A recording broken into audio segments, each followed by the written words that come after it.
people to get their duties, and we'll get started. Thank you so much. So welcome everyone, and thank you for joining us as we begin our celebration of Open Access Week 2015. My name is Ada Emmett, and I'm the director of the Schulenberger Office of Scholarly Communication and Copyright here at KU Libraries. 2015 marks the 7th year that Open Access Week is celebrated internationally, and the 6th year that we celebrated it here at KU. This week we joined together with over 900 institutions worldwide in over 100 countries to acknowledge the potential that Open Access has for the future of higher education institutions and the opportunities that open information sharing affords globally. This week is an opportunity to collectively recognize the benefits that accessible research and data have on science, medicine, academia, culture, and society. We invite you to participate in events and lectures being offered this week, as well as throughout the year. Today we will have Victor Bailey, the director of the Hall Center for the Humanities and Distinguished Professor of Modern British History, introduce our keynote speaker. After the keynote, there will be plenty of time for questions, and a bit after 11 a.m., we will then shift our attention to the Schulenberger Award winner for this year. Interim co-deans of the libraries, Kent Miller and Mary Roach, will announce the winner of that award around 11:15 a.m. And let me take a brief moment just to thank Kent and Mary for their ongoing support of all of our open access initiatives and all the staff and faculty involved in planning this and our other events. Thank you so much. And also thank you all for coming today and hopefully to other events being held throughout the week. Now, please help me in welcoming to the podium Dr. Victor Bailey.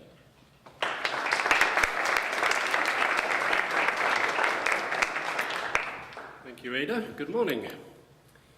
It's my great pleasure to introduce my fellow countryman, Dr. Martin Eve, who is senior lecturer, which is, I think, usually thought to be equivalent to associate professor. He is senior lecturer in literature, technology, and publishing in the Department of English and Humanities at Birkbeck College, the University of London.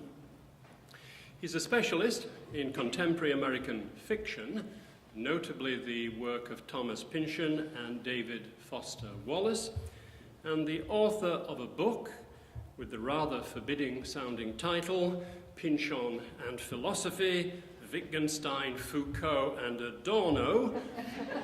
What else is there left? Palgrave, 2014. We're more interested today, of course, in his work on behalf of open access. No one, I would suggest, has done more than Dr. Eve to make scholarly research work freely available to read and reuse over the internet.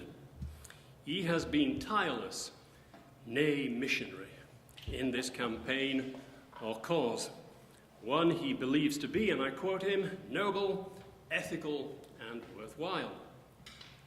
There isn't time to catalogue all his many and varied contributions. I'll simply hit the high notes in this introduction. He has very effectively used newspapers and magazines to further the cause, with articles in The Atlantic, Why Isn't Academic Research Free to Everyone? And in The Guardian in England, Is UK humanities research reaching the widest possible audience?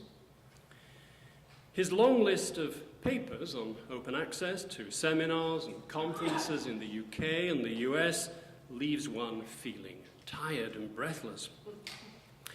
He's published the book Open Access and the Humanities with Cambridge University Press in, appropriately, open access form. He has pledged also his next book to the open access publishing house, Open Book Publishers, contingent upon passing their rigorous review process. He has even bearded the political lion in its den, appearing before the House of Commons Select Committee inquiry into open access. And he serves on the steering committee of a number of groups with unintelligible acronyms that exist to negotiate the new landscape of scholarly communications. What is refreshing about Dr. Eve's writing and speaking, at least for me, is the realistic sense he has of his subject. He is willing to state outright, and I quote, "The vast majority of academics are not interested in the issues of scholarly publishing.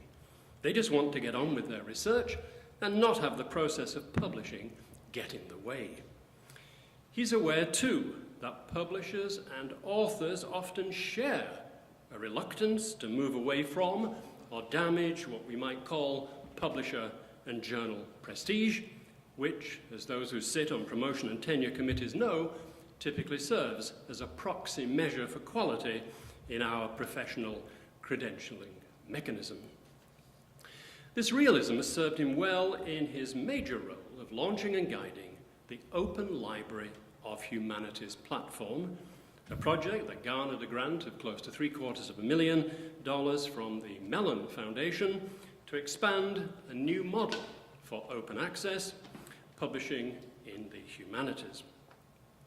Dr. Eve can, and doubtless will, talk about this project with greater lucidity than me, so suffice it to say that the Open Library of Humanities seeks to address, and I quote him, "some of the problem of inequality of access to humanities research."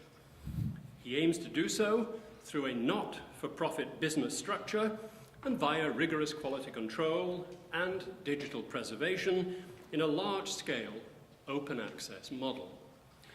More strictly, Dr. Eve is building a library partnership subsidy model.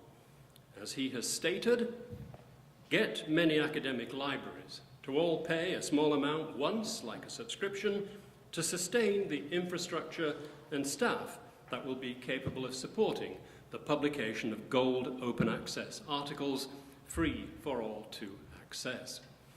An integral feature of this new model will be what he calls overlay journals, journals with independent editors and autonomy over their peer review practices, yet sharing the basic infrastructure that is the OLH platform. I'm still a bit unsure what this will mean in practice for scholars and scholarship. The more I read in Dr. Eve's writings, the more I began to formulate a crude trade-off at the back of all the talk of infrastructures and models. We as scholars agree to shed the system of prestige journals and university presses, abandoning our fulsome royalties on our monographs, in return for an open access system that may result in a broader readership for our scholarship, and perhaps a readership beyond the academy itself, and with the likelihood of greater citation rates for our scholarship.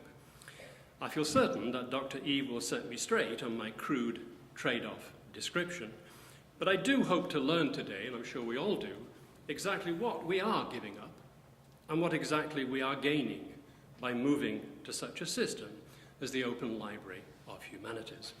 So without further ado, for the talk entitled Getting Humanities Researched, Published and Read, Transformations in the Publication Landscape, please extend a warm Jayhawk welcome to Dr. Martin Paul Eve. Thank you. Can you hear me? Is that on? Is that on? That's on. And I'm not getting emails here. I'm setting a timer so that I don't waste your time this morning. Thank you very much for that very, very generous introduction, and it's such a pleasure to be here. Kansas University has been perhaps the most organised place that I've visited. Ada, Sean and Josh have shepherded me from getting here through to speaking, through to meetings with everyone under the sun as far as I can see, and it's so kind and very welcoming, so thank you.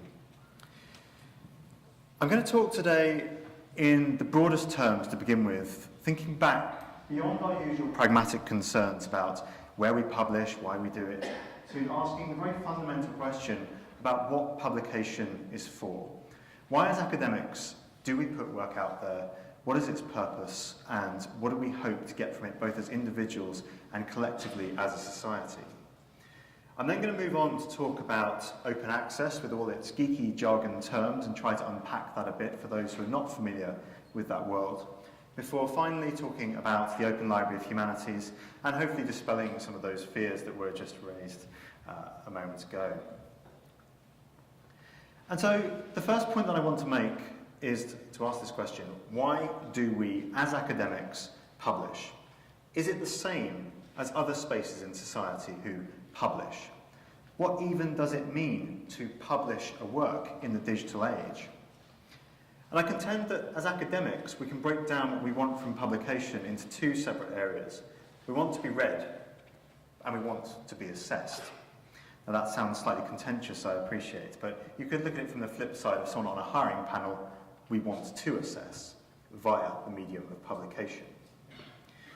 To address the idea of what publication means, though, I want to think about a very edge case that was brought to my attention by a man called Michael Basker in the UK, who's worked for various types of quasi-academic presses, those at the intersection of trade and academic publishing.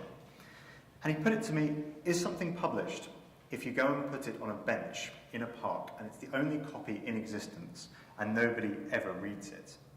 Certainly it was made public, but it was not really published. Because for Michael, publishing means that we filter, frame and amplify work.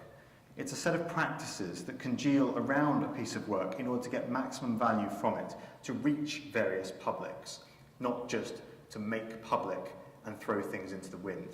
And that's something that I think I'll come back to at various points, because at sometimes in our academic careers it can feel like we are throwing things into the wind.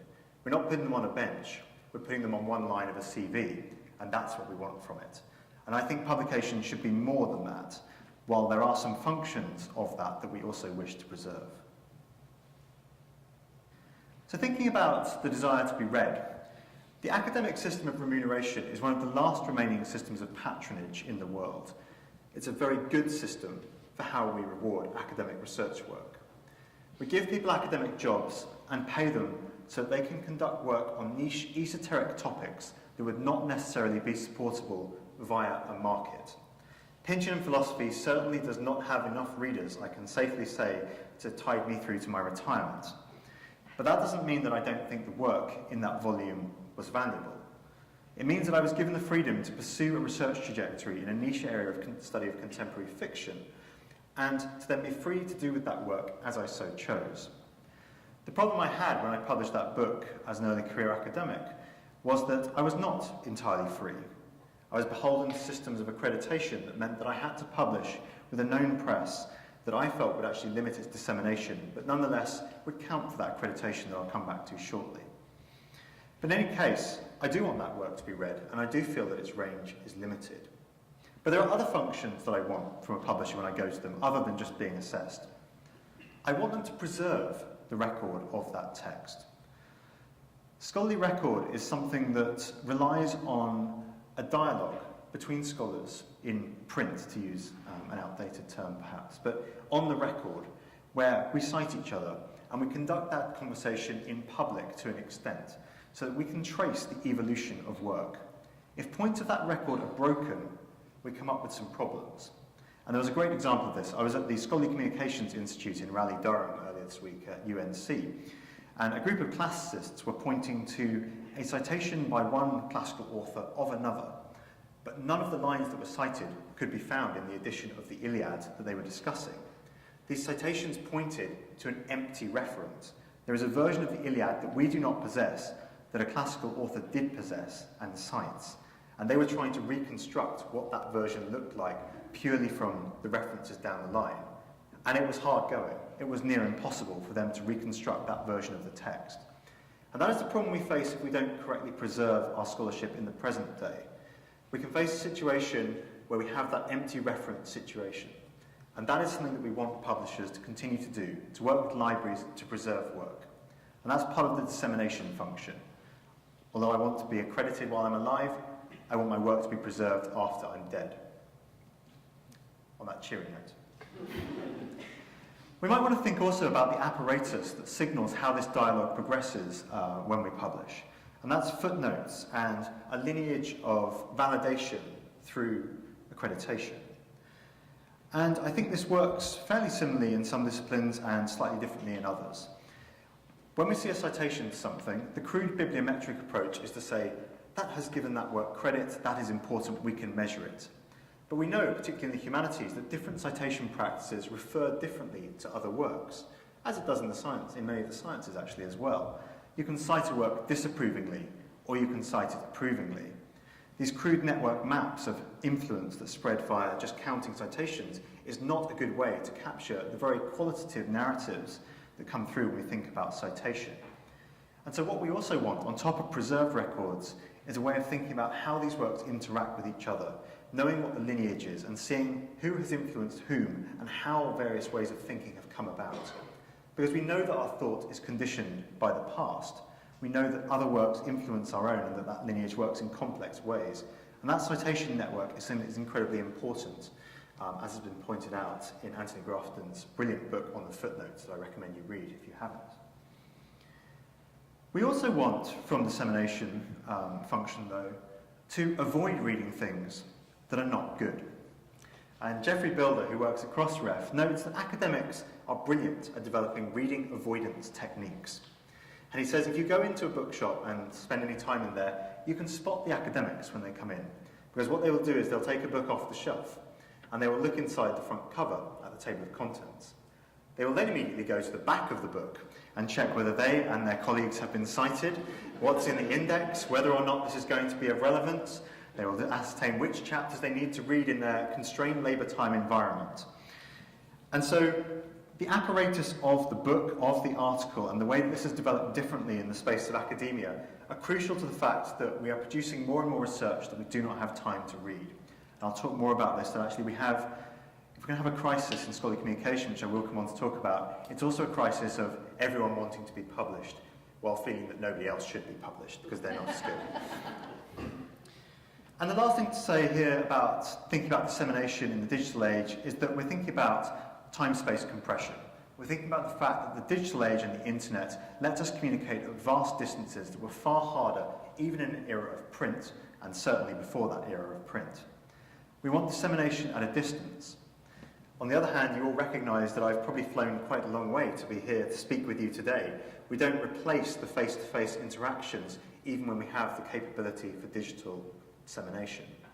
So there's something going on about human interactions, digital dissemination, the preservation of a record and the apparatuses that surround those that make academic writing and its dissemination function situated within a particular way of remunerating academics that gives them freedom to disseminate work on niche topics that makes for quite a unique dissemination environment. Assessment. This is the second half, though, of what I contend that we want from scholarly communications. Researchers act within a symbolic economy. It's quite clear that prestige is the factor that will get you a job, get you tenure, the particularly brutal tenure process in the States, for example, and that we all know, if we're successful grad students, how to negotiate that system. Some departments even codify this in a list of journals and publishers with whom you should publish, which I contend has problematic economic consequences that I'll come on to speak about.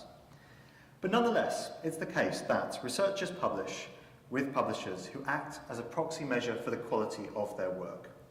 We all know that if we sit on a hiring panel and there are 300 applicants before us, we cannot possibly read and synthesize all of the material published by all of those researchers before us. We may not even have the expertise to do so in a thinly spread department where we're looking to hire a medievalist because we haven't got one, for example. And so what we end up doing is saying these are the top publication venues. They are difficult to get into. There is a material scarcity to get your work into this venue because the quality controls are high, as judged by peers in a disciplinary space. And we then use those as shorthands for this individual was good because he or she managed to get into that publication. And that works in grant cultures like HEFKI, one of those acronyms in the UK that are unintelligible, and I'm not going to go into the complexities of our funding structure, National Endowment for the Humanities here and other granting agencies, publishers and their journals, and translating into job openings. But what's interesting is that we like to think of the life of the mind as divorced from financial concerns, but we can also see a direct economic system where publishing with certain publishers gives researchers a financial return. It's not from selling work, so we've got that freedom from having to produce work that's populist, but it is a financial return if you get a job out of it. And promotion will be predicated upon hitting those milestones again, a accumulating that symbolic capital within this symbolic economy. It's not a precise symbolic economy, but it is worth thinking about what are the motivations individually and in financial terms there. And I speak in financial terms because I want to talk about how the real library economy works and, quite frankly, how messed up I think it is. I certainly do not think we would design this mechanism for paying for how we disseminate research if we came to this problem afresh. We would work on a very different basis, is my contention, but we can't. We're stuck within the history that we have. So let's think about what this looks like. This is a very crude map of how libraries, researchers, and publishers interact with each other. And the first thing I'd like to say, perhaps to address some of the anxieties in the initial part of this talk, was that I'm not anti-publisher in any sense, and I think publisher is not a homogeneous term. There are some very evil, as far as I'm concerned, publishers who are damaging our library infrastructure. Elsevier, for example, is the go-to hate figure for the open access movement.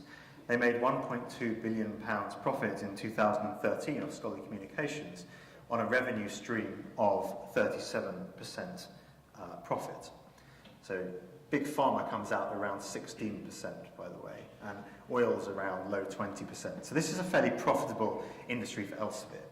But not every publisher is Elsevier. Down the other end of the spectrum, there are a range of mission-orientated university presses who, quite frankly, are one lawsuit away from bankruptcy. It's not fair to say publishers are one group. There are commercial publishers, there are charitable publishers, there are mission-driven publishers, and there are shareholder-driven publishers. My concern is the shareholder-driven publishers in particular.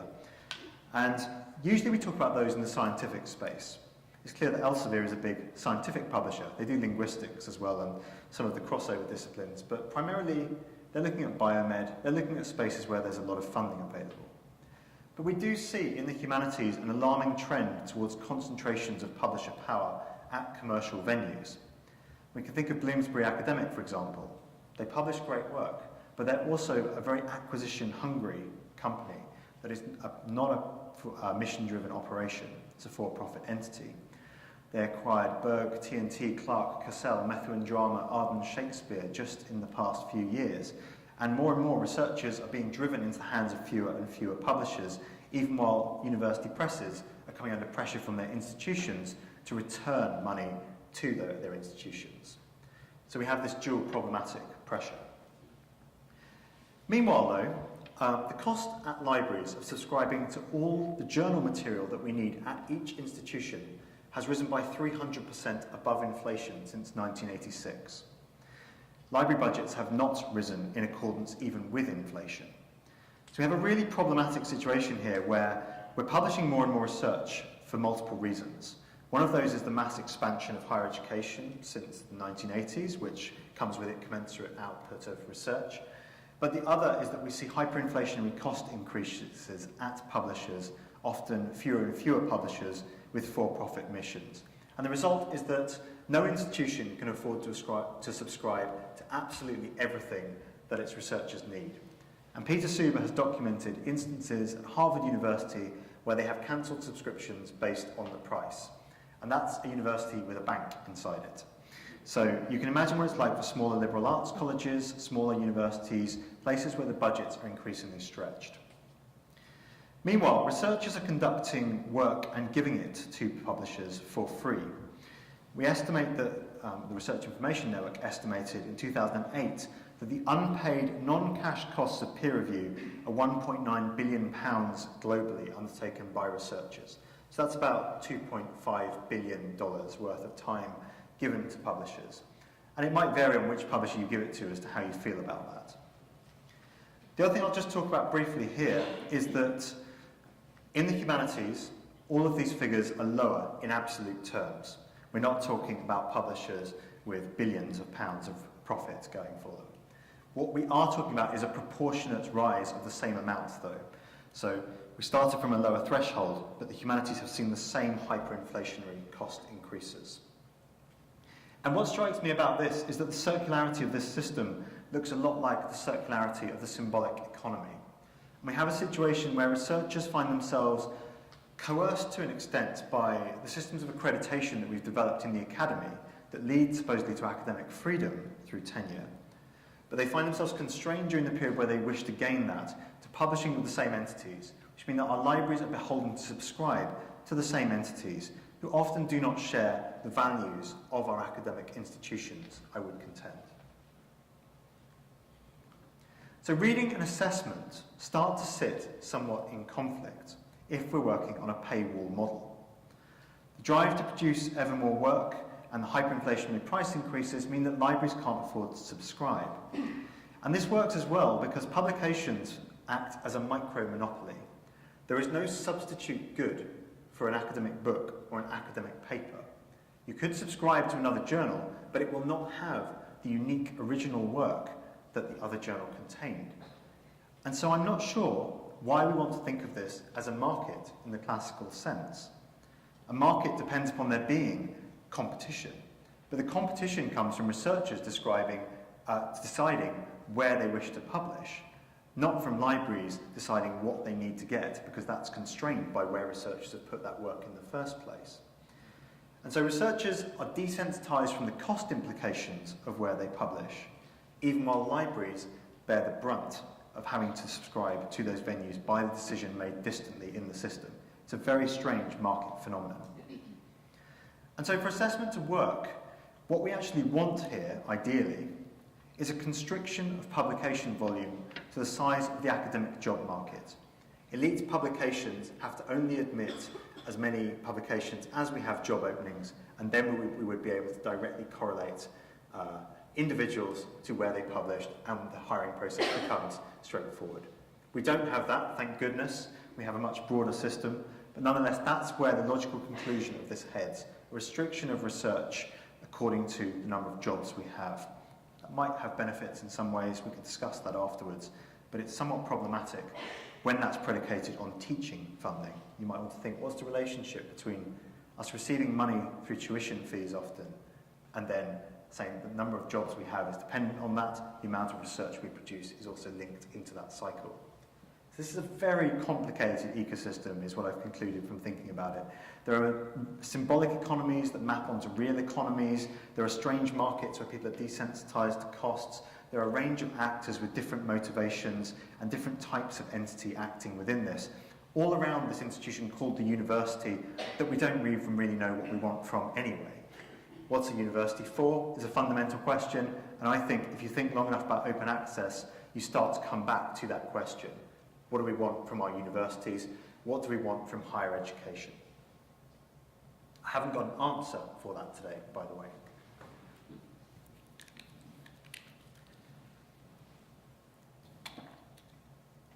So then we come to the digital age, which, to use a horrible Silicon Valley-esque phrase, disrupts many of our certainties around publication.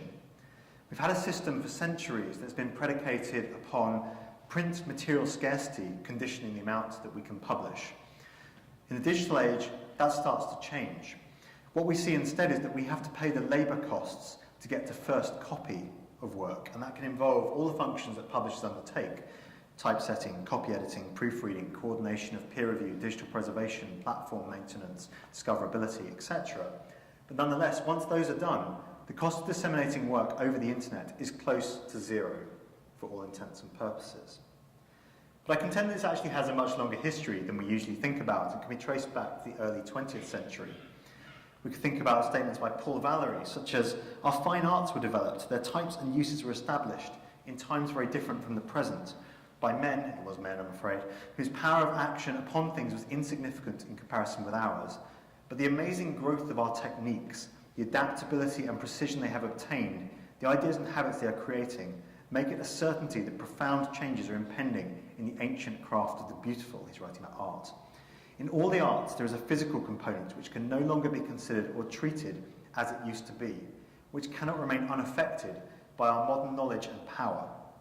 For the last 20 years, in 1931 this is, neither matter nor space nor time has been what it was from time immemorial. We must expect great innovations to transform the entire technique of the arts, thereby affecting artistic invention itself, and perhaps even bringing about an amazing change in our very notion of art." So this is kind of rooted in an idealist tradition of thinking about essence as separate from appearance, and then extended into the new capacities of reproduction that are coming about at this time. And those familiar with this tradition will probably guess that the next cliched quotation to come up is from Walter Benjamin in The Work of Art in the Age of Mechanical Reproduction, where in 1936, 5 years later, Benjamin is thinking about the ways in which art in the age of its reproducibility changes. What is the essence of that work? What is its specialness as art, distinct from when only a master craftsman could produce that original object? And he writes that in principle, a work of art has always been reproducible. Man-made artifacts could always be imitated by men. But around 1900, technical reproduction reached a standard that not only permitted it to reproduce all transmitted works of art, and thus to cause the most profound change in their impact upon the public, it also had captured a place of its own among the artistic processes. Even the most perfect reproduction of a work of art is lacking in one element: its presence in time and space, its unique existence at the place where it happens to be. And we can think about the same changes in the present age for scholarship, with the digital humanities starting to ask that these techniques alter our practices, as well as the dissemination of more conventional work. And the final point I want to raise on this crisis of socio-legal scarcity, that I'm calling it, in the age of digital reproduction, comes from a more contentious contemporary figure called Gerald Manier in his book You Are Not a Gadget, 2010. He says the problem in each case, when he's thinking about the idea of theft in the digital world as just being actually an act of copying, and so the original person doesn't lose it, is not that you stole from a specific person, but that you undermined the artificial scarcities that allow the economy to function. And I think about our systems of accreditation as an economy of artificial socio-legal scarcity within our walls. And the digital and open access seem to pose a threat to that, because theoretically they undermine its artificial scarcity that was more closely tied to the material cost of print when that existed. And so this looks like a crisis for those who do not have enough time on panels to appraise candidates, who do not have enough time to read or work, because it seems to shift us to an environment of abundance rather than one of scarcity. And our rhetorics of excellence that we've thought about as defining what we strive for in the academy suddenly become expanded. If we don't want to knock out anything that's non-excellent, but we want to include anything that is sound and true, how do our systems of accreditation and assessment work? What do we do? And that's the kind of crisis that I think is actually often overlooked when we think about what we want from an assessment paradigm of publication.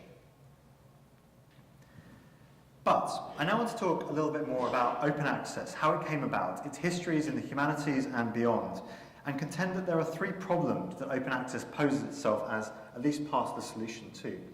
And those are researcher access, public access, and reuse. I'm going to think a little bit more about each of these entities. The first problem is researcher access, and I've just put C under serials crisis, which refers to that hyperinflationary cost increase that I talked about earlier. It's certainly the case that I work at a relatively prestigious university in the UK, the University of London, as a consortium of federated colleges, but we can't subscribe to everything that we want, and frequently I'm frustrated. Fortunately, I have the British Library opposite me, so I can just pop in there, but I'm not naive enough to realise that that's not the case for everyone. I have colleagues at the university where I used to work, the University of Lincoln, a very small, young university in the UK, who do not have that privilege. And I don't think it's right, because I recognise that they are brilliant individuals too, and that they do not have access to do their work. They cannot be as productive as I can with access to that. And so I'll outperform them, perhaps not on the basis of individual genius or some quaint romantic notion like that, but simply as a result of the luck and circumstances within which I find myself. The second problem, though, and this is more contentious, is thinking about public access. And I usually put this as publics, actually, because I don't want to think of the public as one body separate from the academy. It's clearly a heterogeneous group of people, and I'm also not naive enough to think that if Pynchon and philosophy were widely available, everyone on the planet is suddenly going to flock to read this work of remarkably engaging prose and non-dense philosophical discussion. That's not the case. But nonetheless, I do want to think again about that teaching relationship. We have an increasingly educated populace who come through our walls and go out into the world each year. And from the evaluation forms that I see of my own classes and my colleagues' classes, they seem to enjoy their time studying with us. But actually, at this time of economic perpetual crisis, What the university might become if we're not careful is a space where students come to us for 3 or 4 years to defer employment and incur debt before being thrown out into a wider world where they can no longer engage with the work that interested them while they were within our walls. Is that what actually the social function of the university is?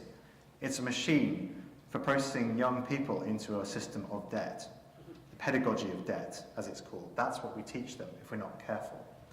I think at least one small way that we might think about reconfiguring this relationship is by continuing to give students access to the research material that we publish after they leave without it costing them £80 or $100 to buy a book in the humanities, without them having to try to subscribe to journals, which is actually impossible as an individual. A policymaker in the UK, Ben Johnson at Hefke, tried to get access to some of the work that his organisation had funded as an individual. And he found that links that say subscribe as an individual to most big publishers' journals simply don't work. They lead you on an infinite cycle round of what's your institution? Who should we contact at your institution? No, I'm an individual. Well, who's at your institution?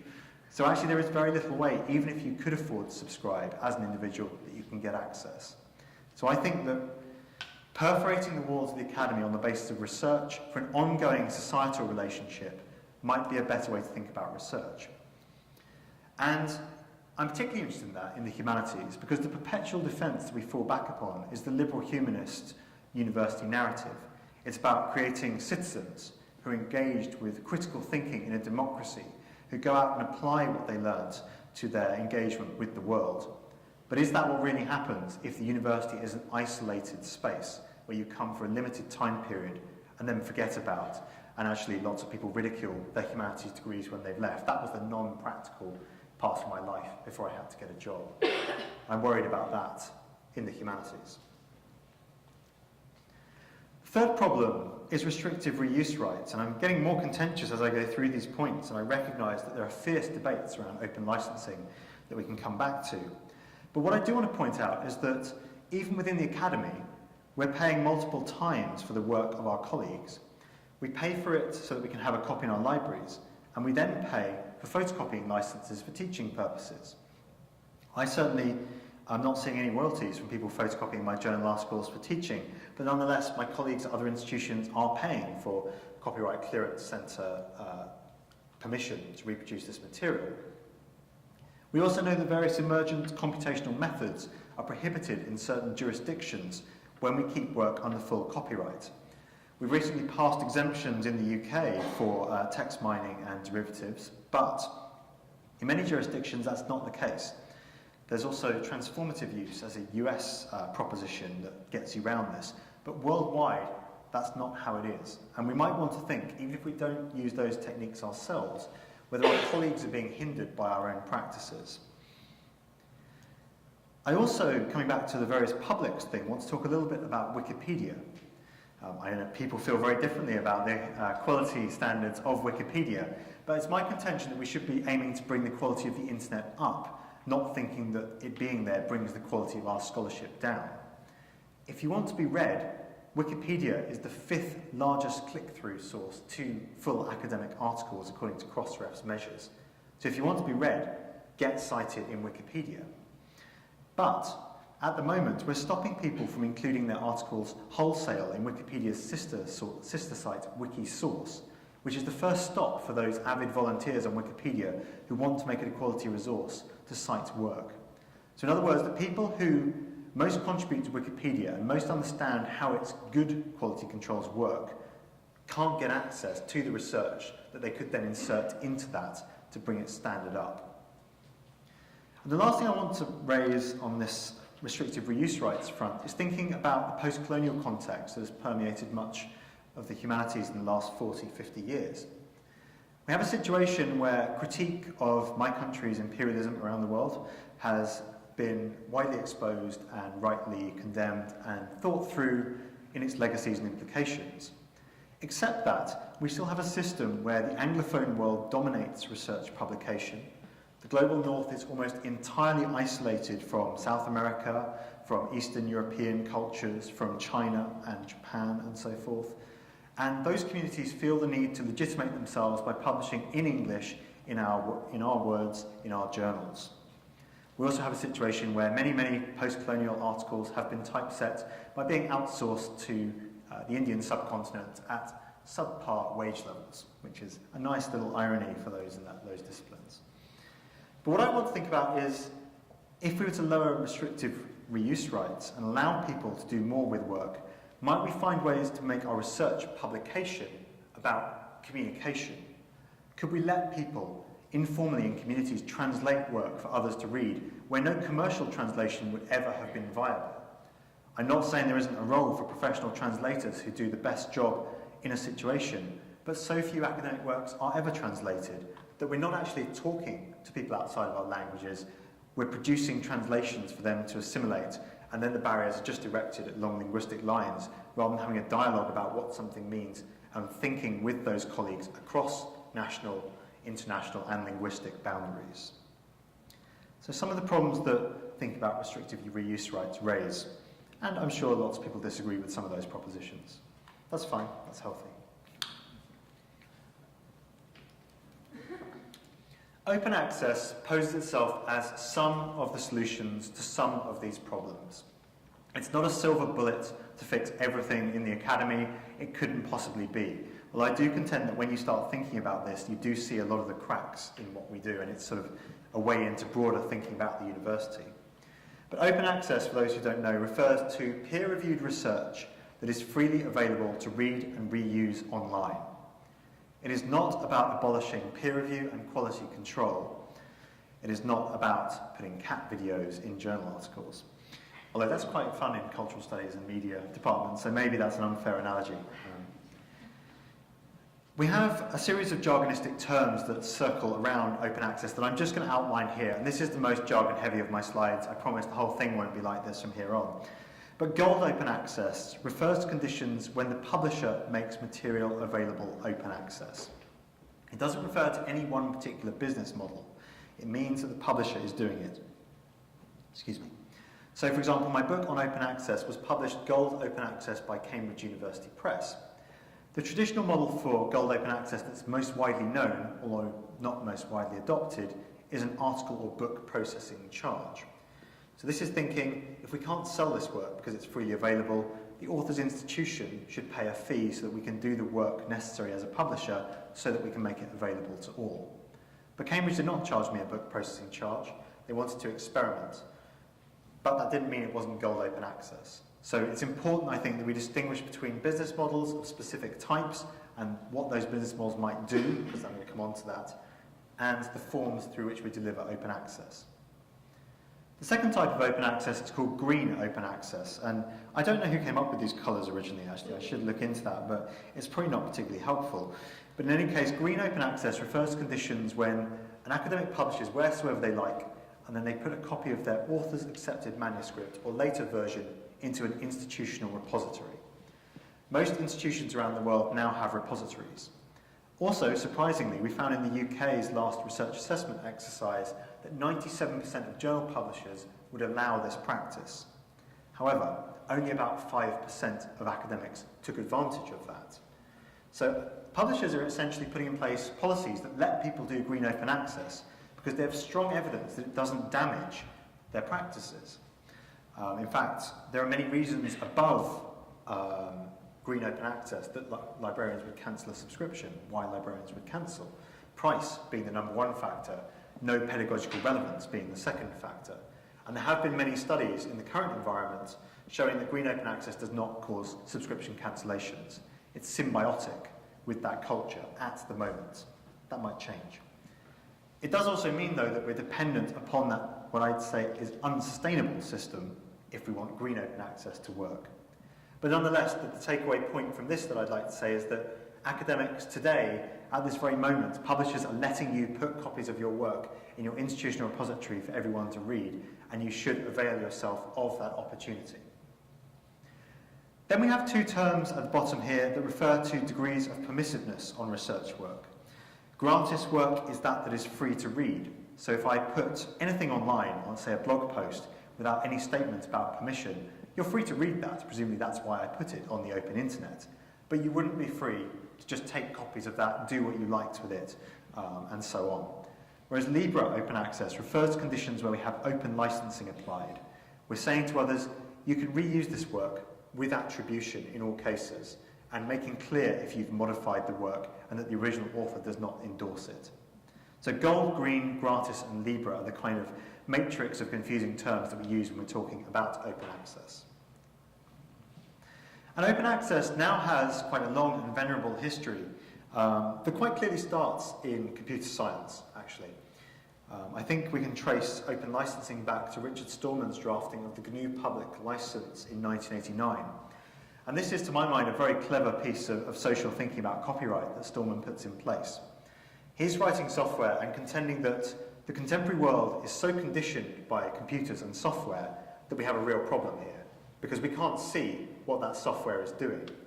How do you know if you're fined by a speed camera that you were actually speeding and that its way of determining that was correct? How do you know when the credit agency denies you the right to buy a house on a mortgage what their algorithm was saying about you? Well, you don't. These are closed black box systems. And Stallman says, no, anyone should be free to inspect computer code because our society is so dependent upon it. And he drafts a license that lets programmers say, anyone is able to read this work, redistribute it, and modify it, so long as they also apply those conditions to their own code. And that's what his license does. It's called viral copyleft. It spreads down the chain. And this is a really clever way of thinking about copyright, because without copyright, you couldn't enforce those rights. So it's not a replacement for copyright. It's sitting on top of the fact that we've artificially given people a time-limited monopoly to exclusively distribute their work and to condition how it's used. And shortly, around 2002, Larry Lessig, a Harvard-based lawyer, is thinking about how this extends to broader cultural artifacts.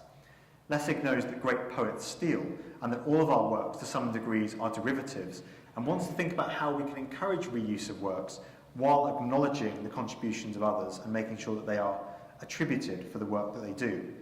And so he creates the Creative Commons licenses that you can apply to any type of work, and that fundamentally states, with various degrees of restrictiveness, that others may take this work, redistribute it, and reuse it beyond the bounds of fair use, so long as they attribute the original author, and so long as they do not impute motive in any changes they've made to that original author. In the academy, around 2002-2003, we see a similar movement with the Triple B statements on open access, Berlin, Bethesda, and Budapest declarations. And what I think is interesting here is that these initial declarations are drafted not by a biomedical scientist, for example, but they're drafted by a philosopher of epistemology, Peter Suber. From 2003 onwards, we see sub-institutional mandates coming through. The Computer Science Department at Southampton University was the first sub-institutional mandate. Kansas University was the first public institution to have a faculty-passed mandate on open access. And we've seen, I'm triggering someone's Siri, sorry about that. The exponential increase in green OA mandates since then has really taken off and is a massive political focus in Europe and the UK in particular, but also for federal funding agencies in the US now. And what I want to point out is that there is a scientific drive here. We've got computer science, we've got lawyers and social scientists, but the humanities are present throughout this history. There are a large number of new open access journals founded during this entire history, where humanists who went to the digital environment also went to open by default. And I'm not claiming that that has meant that that has succeeded in those cultural spaces, but what I do think it shows is that open access is not incompatible with humanistic practice. And particularly young scholars, when they come to digital initiatives, they don't even think about paywalls. They think about openly disseminating their work. The flip side of that, that's more problematic, is that they often don't think about how they're going to sustain those projects and what the economics are behind it. And we can talk more about that later. But I want to talk now about these article processing charges that are creeping in. And most publishers now have an option where, when you've had work accepted, you can pay a fee so that your work will be open access, even if it's in a subscription journal. And that's called hybrid open access, where the journal is subscription, but the author pays a fee. These work well in some scientific disciplines, where there is a lot of funding. If you can get a funder to pay $2,000 to Taylor and Francis, congratulations, you're in a good discipline. I should do a career change or something. But if I go to my dean in a humanities department and try to ask for that for every article I publish, I'm going to get laughed out of the room. And it gets even worse for books. Palgrave's book processing charge is $16,000 per book, which is perhaps sustainable at the current rate where the Wellcome Trust will just pay for them, but it's not scalable to the full ecosystem being paid for in that way. And what I've done here is a brief modelling scenario of what article processing charges look like for the humanities disciplines at various departments. And I've modelled here a 5-yearly subscription budget for a small institution and a larger institution's English department in the UK. And these are based on anecdotal surveys. I know one of the sets of figures is entirely accurate. I'm not going to tell you which one. The others are abstracted and guessed on surveys that I've done of subject librarians. And what I've modelled against that is the article processing charges at various rates. So it's in UK pounds, I'm afraid, it's my bias. You just sort of add on about $600 or so to most and you get the right figure. But an APC at $1,500, at $1,000, at $800, at £500 and £400 is modelled here. And what you can see is that over a 5-yearly period, each of those article processing charges for a department producing enough research for the UK Research Assessment Exercise, or the REF as it's now called, is more expensive for every institution except the biggest institution. The one with the most money finds it cheaper over the 5-year period than the ones that are worse off. In other words, article processing charges tend towards inequality and cost concentration at the institutional level. So if I said subscriptions are problematic in some ways, they do one thing really well, which is they make lots of institutions bear the cost of the communal good we get from being able to access research material. What subscriptions do badly is they say, if you're not paying, you can't have access. What article processing charges do is say, if you're publishing, you will bear the entire cost on your own of that publication. So institutions that want to become research intensive have to have much capital locally, while those that are just teaching and benefiting from the research don't contribute at all to that economy. It's a cost-concentrating mechanism, and it's an inequality-generating mechanism. And it's deeply problematic, I think, particularly for the humanities. We also have this dilemma in the humanities that monographs are incredibly important to what we do. It's hard to describe, actually, across disciplinary boundaries what the value is in a monograph, that long-form space where you can cultivate an argument at length and really have the space to develop a series of case studies at a length that would not be possible in a journal article. But we acknowledge that their economic and production and socio-reception are different to journal articles. So all the mandates in the world for open access, except for the Wellcome Trust, who will pay for you to do a book open access, exempt monographs from their criteria. And there are several reasons from this. There are much higher barriers to entry to become a monograph publisher. If I talked about there being few players in the journal sphere, it's definitely the case in the monograph sector, because very few researchers have a second book in their drawer that they can just give to a new open access monograph publisher, which means that those new publishers who are trying this environment for the most part do not ever gain the symbolic capital to find themselves accredited alongside existing players.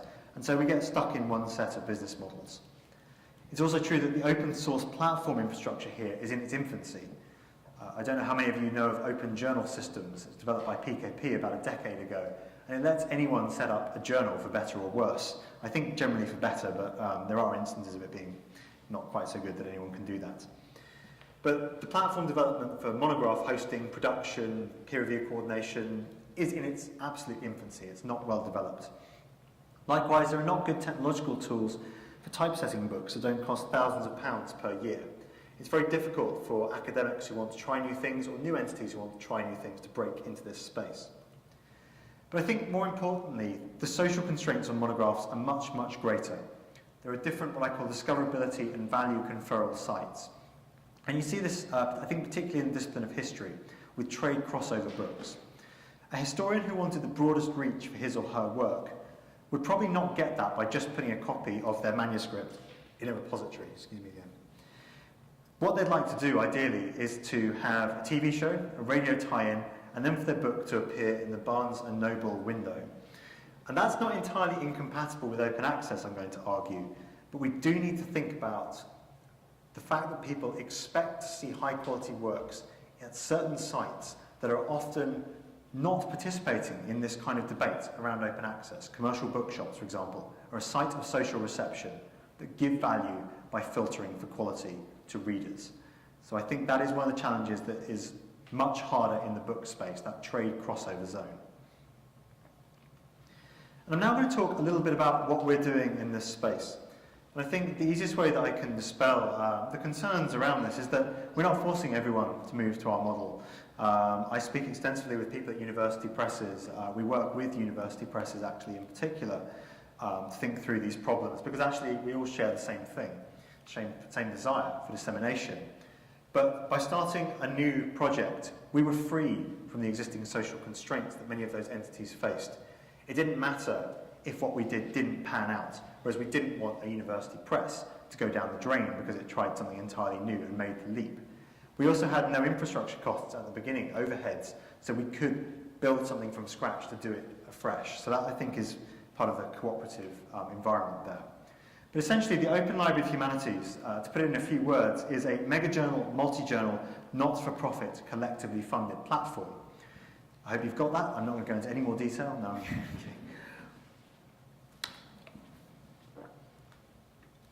We've been planning this since early 2013, and it took inspiration from the Public Library of Science, which is a large-scale enterprise in the sciences, a mega-journal platform. And we asked a series of academics from around the world, some publishers, some librarians, technologists, early career researchers, what would this have to look like to work in the humanities?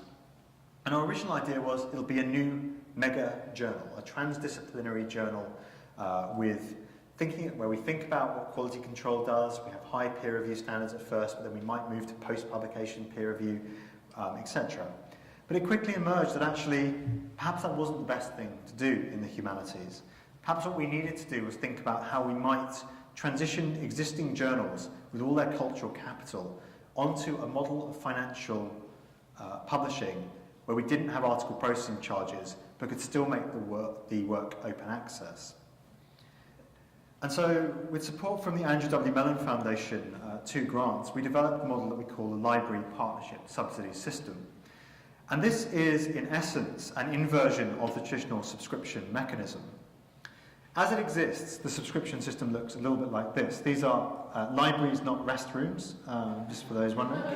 The current system is one where many, many libraries are all paying medium to large sums in order to get access to work, while we build systems to stop those who don't pay from getting access. And actually quite a large proportion of publishers' revenue has to go into developing ways to keep people out, because they've thought of this as a classical economic marketplace. They thought people don't pay for things to which they don't exclusively get access. But I'm not sure the library world ever really worked entirely like that. It's a world where we don't have goods that are competing with each other.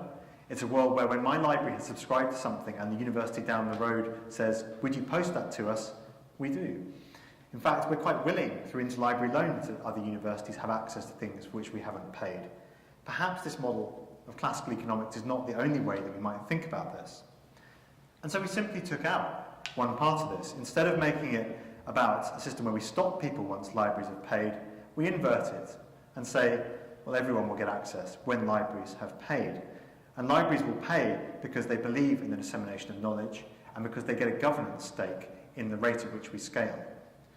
And so we asked for an incredibly small amount of money, between $500 and $1,000 per institution in year 1, with the idea that we would only raise that when we get subscription journals that are flipping onto this, and libraries have voted among their bodies that they want to pay us more next year so we can make that subscription flip happen. And in that way, it's a very pragmatic way to try something without meaning that libraries have to take the plunge of cancelling immediately something so they can support a new initiative. And nobody had actually thought of, I still think that an existing subscription publisher could try this, going to all the libraries that subscribe and say, if we made this open access, would you continue to subscribe? That doesn't seem to have happened, even among learned societies, for example, who get a lot of their revenue through that stream, and that's a different problem that we can talk about in the Q&A if you like. But we've got 111 libraries now. I'm very pleased that since I made this slide last night, we've got another one. That's kind of how my days get made. And some of the smaller names are on that slide there, you know, the less prestigious institutions who are supporting us, like Duke, Cambridge, Harvard, but actually, and very gratefully to Kansas here. But actually we have a range of institutions, right down from very small theological colleges up to the big research institutions who, in the first 9 months alone, and most of them, 99 of them before we launched formally a week and a half or so ago, had decided that this model looked promising and they were willing to try it, especially at that scale. We have 7 journals on the platform at launch, one of which used to be a subscription journal, demonstrating that flipping mechanism can work. And the cost per institution per article is currently between $3 to $6. Because you're spreading that cost, it's incredibly cost efficient. We're pooling resources here, which makes it a kind of consortial purchasing advantage. And our target on the Mellon grant is to get 300 plus libraries by the end of year 3, which pushes that figure down to between $1 to $3 per institution per article. We've got approximately 150 articles lined up across these journals in the first year, which was our target, and I'm very, very pleased to say I'm sleeping better at night because with those library contributions we can now meet that. Our internal costs are met when we scale by the end of year 3, currently paid for by Mellon. And we have this ongoing project to flip subscription journals, and one example of that is the Linguistics in Open Access project, led by a prominent group of linguistics editors who are fed up of the fact that they can't do open access with, in this case, Elsevier and other commercial publishers, and have said, what would it take to get this to work? And their plan is that they will either, when the contract comes up for renewal, think about enterprises like ours as a long-term sustainability mechanism, or they will en masse resign from their existing positions, set up a similar journal that carries the cultural capital and work that way. I'm going to draw to a close very shortly, but I just wanted to talk very quickly about some of the open source publishing technology we're also building, which excites me because before I was an English associate professor, equivalent, whatever you want to call it, I was a programmer. And we've got some exciting things going on in this space for the digital humanists among you.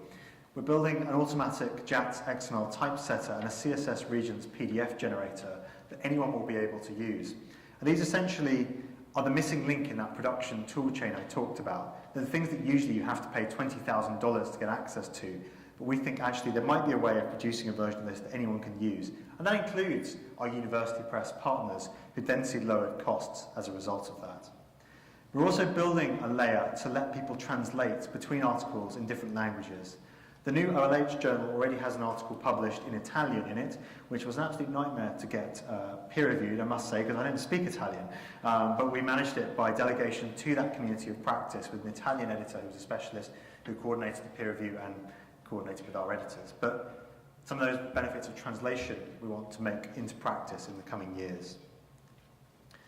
I'm going to stop there because we should have a bit of a discussion, but I'd just like to say thank you again so much for listening. I hope some of that was of interest, and I'm looking forward to continuing the conversation. Thank you very much.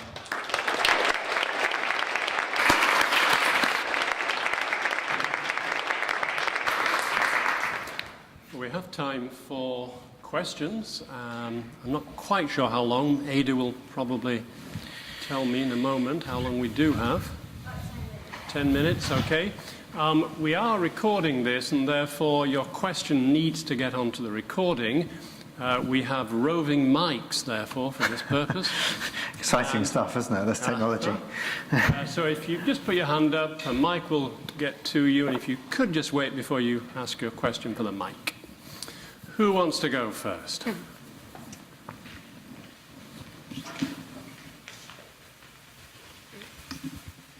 Thank you, Martin, for this great talk. I'm going to ask a question that relates to your final points about the Open Library of Humanities, because it's reminiscent of something that happened in the physics, I think called Scope 3, which seemed to take 1,000,000 years to get done, and contracts and promises and contracts signed in blood. So where essentially libraries were paying commercial publishers so that the end result of those already established commercial publishers would be open.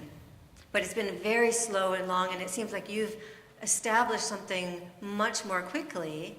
And I'm wondering if you can speak to that, if you have thoughts about how you did things differently that made it work more quickly, or... Yeah. So there are three business models that already exist that resemble what we've built. The first is Scope 3 to an extent, the other is Knowledge Unlatched, and the third is the funding model for Archive, the high-energy physics preprint server. And in all of those instances, libraries are paying for a non-exclusive good because they recognise the virtue in doing so. Knowledge Unlatched and Scope 3 are more like each other, and we are more like Archive, in that Knowledge Unlatched and Scope 3 work with existing publishers to underwrite their cost of labour to first copy, as I talked about earlier. And that comes with a lot of problems because you then have to negotiate contracts with each type of entity. You have differentiated costs per entity without really any transparent breakdown of what those costs are. And it becomes a bit of a nightmare mess, and Scope 3 suffered a lot, I think, from that process. Plus the fact that a lot of librarians are very cross with Elsevier and didn't want to underwrite them to just have this extortionate fee anymore and for Scope 3 to support that enterprise, although they recognise the pragmatic importance of doing so. Our model is not coercive. Nobody has to come to us. But if you're struggling to do open access, we will take you on as the publisher of your journal. And we fulfill all the traditional functions of a publisher: typesetting, copy editing, proofreading, digital preservation, platform maintenance, etc. But our cost model is based on working with Ubiquity Press, who operate on a model of scale. That means that our internal costs are much lower. Plus, we have no shareholders. And so this work cuts both ways. We're young, so we have a problem of attracting people and validating ourselves. So that's what might stall us, although we have 3 more subscription journals coming over in January, so it looks like it's working. On the other hand, we don't have to negotiate with existing entities and play by their rules. We just say, if you like what we're doing, you can come to us. And that obviously puts pressure on those other entities, but this is what has distressed me a little bit, and it is where I get a little bit anti-publisher, is that, in the general term of them all, is that I haven't seen a huge amount of innovation in business models among publishers. The digital world has come along, and they haven't thought this is going to go, they've thought this is going to go away. It's a bit like Canute standing at the shore and wishing the sea back. But actually, if we're going to do crass analogies, if the music industry taught us anything, is that you shouldn't ignore this coming along, and I haven't seen enough experimentation there. So there are 2 ways of thinking about us. We're a bit like Archive in that funding structure, and we offer a model for it, but we're also an incentive for others to think about what models might work for them. And quite frankly, I would have loved it if I didn't have to do this project, because it's hideously stressful running a charitable not-for-profit enterprise. It's much more enjoyable to write books about literature and go and teach young enthused people in a classroom whose lives you can change. And I won't have taught for half a decade by the end of this, and I miss that. But I really am not happy with what it looks like and wanted to make something that could fix it and could make others think about what they were doing. In the humanities, as we know, we obviously do quite a lot of article publishing, but still, certainly in this country, the gold standard is the monograph, and certainly for promotion and tenure. And I just wondered, what problems do you have to solve to make your platform amenable to the monograph? I mean, clearly at the moment, you're aiming for articles. Yeah, so journals and articles are much easier nut to crack, essentially. We've thought about how we might do monographs, but if we wanted to show a proof of concept and get this off the ground, articles were the place to focus. For that very reason also, that we don't want to do any harm. Actually, if we can't find a way to do books at this point, we shouldn't claim we can. And I think it makes much more sense to reevaluate that probably in a couple of years as to whether or not this model might extend to books. But the problems are multiple. They're social and economic and technical. In the social realm, obviously, we don't have the symbolic capital that a young early career scholar could stake on us as an individual publisher for a new book, and I think that is entirely reasonable that they continue to go to those venues. I wouldn't have them jeopardise their careers for that. So we've actually been in discussions with Cambridge, Oxford and Harvard University presses for a co-publishing scheme where we might underwrite some of their costs, which would help us to see whether this model can support it, think about other university presses, perhaps smaller university presses once we've established a name who might also benefit from a subsidy model, and see whether that partnership is a way we could work. The Economic problems, therefore, are larger as well, because that would be more like a Scope 3 or Knowledge Unlatched type project where we'd have to negotiate contracts. There would be variable costs at different institutions. We also know the costs are higher. So a book is still going to come out at around $60 per institution per book, which is not, right, that's great for an academic book, but it's still not nothing. And how do you select which books you put through our kind of purchasing consortium? Is it libraries who have to say on that? Is it an academic peer review panel? Who is actually buying these bundles of books, essentially? We've never questioned that in the journal space. We've always said we buy a journal as a coherent unit. We don't say we want that article, that article, and that article. But books, because of their history as a bound, hermetically sealed object, we think of as discrete purchasing decisions in the library flow. And so when you start to bundle it through a system of consortial purchasing, you think very carefully about who is doing the selection, which values are inherent in that process. Is the economic overriding the scholarly in the selection process? And lastly, there are technical problems with books. Some of them are problems, some of them are benefits, actually. There is no comparable technology to the codex for reading 80,000 words. I do all of my cover-to-cover reading of monographs in print, and I'm about the most digital of the scholars in English departments that I work in that I know. So that tells you something about how far our technology comes before purely digital books, let alone open books, are a substitute. But that gives us a benefit in a way, because there's a market to buy print books even when we have them open access. And we have a range of studies that show that people continue to buy open access books in print. That will probably change if someone came up with a brilliant technology that was as good as the codex for teaching, for reading, and so on. But at the moment, it's an interesting transitional phase. But what we do know is that people use open access books differently.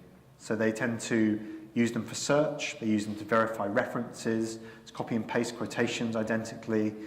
It's when you've read something and you think, where was that quotation? And having a copy that you can immediately get to is great. And I think the same could be said for verification of citations. I was saying to Josh earlier, I'd be willing to bet that if there was a citation that was wrong in a book, 85 to 90% of the time, probably no one would notice in a scholarly monograph. There will always be a niche discipline where somebody, some expert will say, actually, I can see that's wrong. What's going on here? But if we had an easy way to just verify that, an open access book would be brilliant with a DOI. You click it, you can get to the precise paragraph, you can get the context of that. That might be a more scholarly way of working, but it wouldn't replace the print book. So social, economic, and technical problems with open access books that we haven't cracked yet, and I don't think anyone has. Mellon's funding a series of studies into this at the moment. It's a period of watchful waiting and thinking about how we do this in a way that doesn't damage what is good about what we've got. A final question, anybody? Well, seeing no takers, let me just say that... Oh, yeah, is there one there? Okay, Alika? Yeah. Thank you so much, Thank Martin. you. That was great. I was wondering if you could elaborate a little bit on one of the last points that you made on the translation layer that you're building. How much detail would you like? Whatever time allows. Yeah, so there are some social, here we go again, social challenges and technical challenges in this space. The social ones are that we have to mitigate against bad, innocent translation. It's easy to spot malicious translation, and we can easily get authors to vet that and say, this was bad, we don't want it, and we'll just take it down. What is interesting is, what if somebody translates something innocently, as in they're pure in motive and they're honest, but they're just not very good? How do we start to think about that? And the way we thought about this is about intersubjective verification and mass translation. So the software we're building is based on Hypothesis, the annotation platform for the web. And the idea is that we have sentence-level keying on a page. So each sentence you can say, this is the corresponding translation in this language that this user made. But multiple users can translate the same passages. And we then have a ranking method, a social ranking method, from people saying this was a helpful translation, this was not a helpful translation, and reconstruct a document that is actually, these were the highest ranked translations of this, and the ones that are very low at the bottom we might eventually remove that right. But it's an interplay of balancing this, and we would probably also only introduce it where authors want that at first. I'm very much a fan of us being cautious and not inflicting technologies on people who don't want them, but by getting those who are advocates to use them and show that there might be benefit and that the harm is minimal. So that's the kind of process we've adopted throughout, is do no harm and experiment at the same time. So that development will be taking place, well, as soon as we hire our programmer, which should be in the next couple of months, and it will be done openly on GitHub, so I'll keep you looped into what we're doing there. Thank you. Well, Dr. Eve is hanging around, I feel certain, so if you want to come up and chat with him, please do. But for a talk which I thought was really a wonderful blend of both philosophical and pragmatic, please join me in thanking Dr. Eve.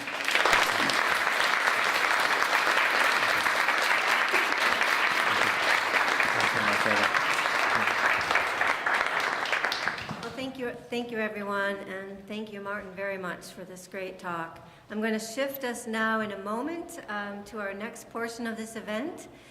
First, just want to remind you all that we have a week set of events coming up, and I'm going to very quickly go through some of them.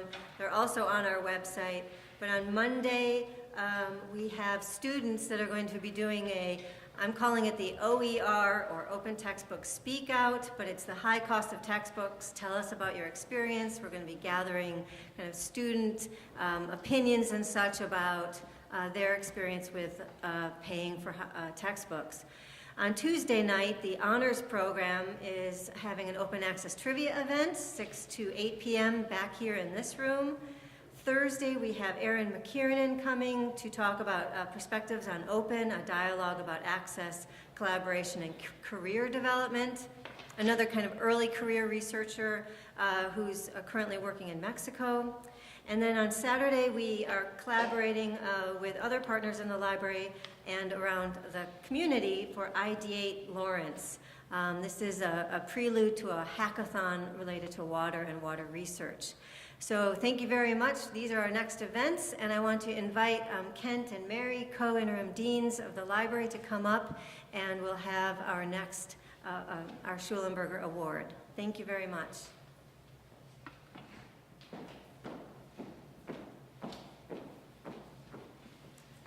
Good morning.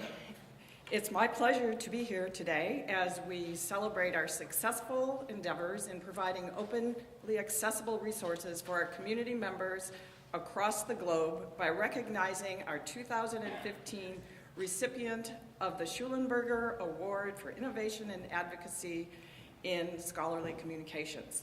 The award is presented at the behest of and in honor of David Schulenberger, former KU Provost and Executive Vice Chancellor, and in gratitude from the KU community and the KU libraries.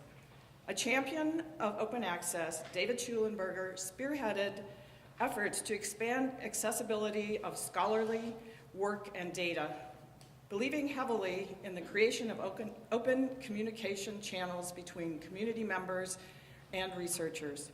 Open access efforts and successes here at KU would not be possible without the hard work and labor of David.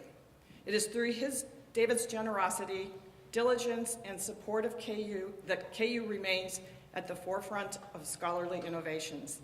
Thus, the Scholarly Award is presented annually to a student, staff member, faculty member, or department on campus committed to carrying out David's work. This year, we received multiple well-qualified, deserving nominees. Before we announce the winner, please join me in thanking all members of our KU community who remain committed to open access and innovation and excellence through a round of applause.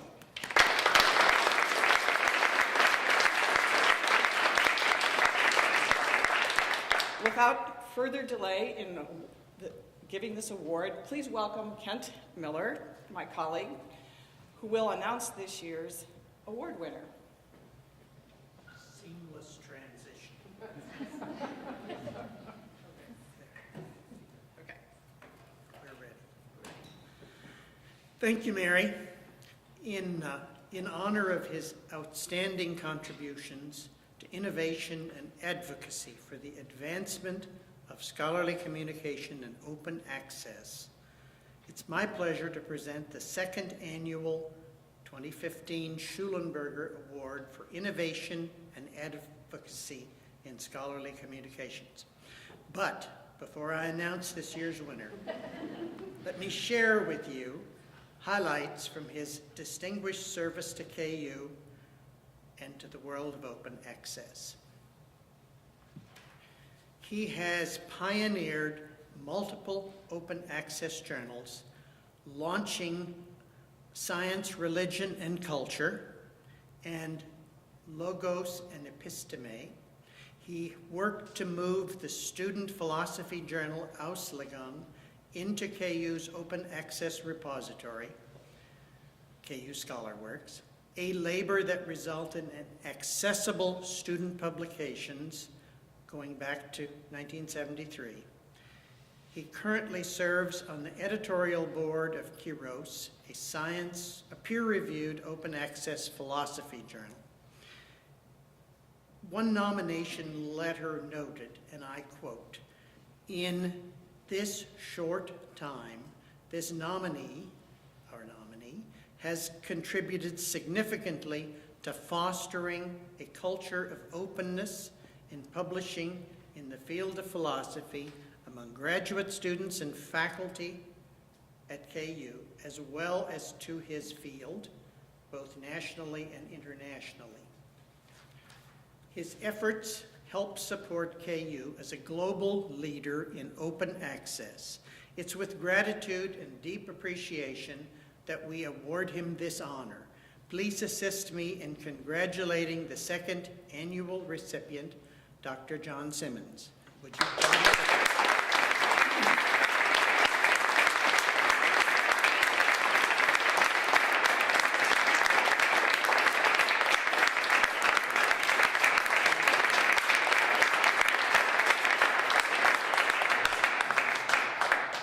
Would you like a few words? I'm very grateful to be recognized with this award. Open access is something that I'm committed to. Obviously, I think it's obviously a moral imperative for especially for people in philosophy that we move to make our work as accessible as possible. I was the editor of a big corporate journal for 10 years, Synthèse, which we tried all kinds of things working with Springer to make the journal accessible. We had one of these individual subscriber rates, which was at the time $70 per year.